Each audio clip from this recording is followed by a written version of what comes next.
Drejtuesit e mjeteve automobilistike nuk do të mund të bëjnë regjistrimin e tyre pa bërë më parë siguracionin e mjetit.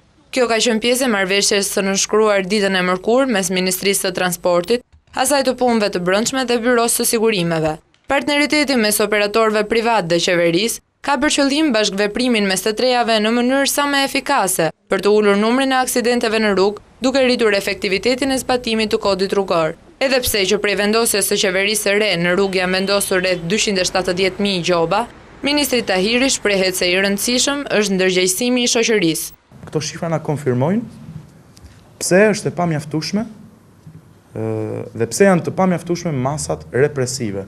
Prandaj kemi planifikuar të nisim menjëherë një fushat të plot sensibilizimi që nuk do adresoj vetëm drejtuesit e automjeteve, por do adresoj patjetër edhe qytetarët. Kjo nuk mund të jetë vetëm një përpjekje ekskluzive shtetërore, por duhet të jetë shoqërore.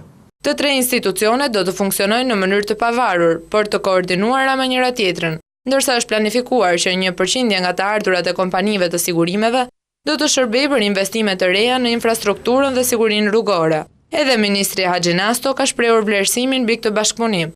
Marrëveshja shkon edhe në drejtimin e duhur për sa i takon ruajtjes së kostos edhe në kuadër të shoqërisë për sa i takon të gjithë atij dëmi të madh që shkaktojnë aksidentet në vend. Pra duke ulur numrin e tyre, ne ulim edhe një kosto shumë të madhe që i kushton edhe shtetit, i kushton edhe qytetarëve.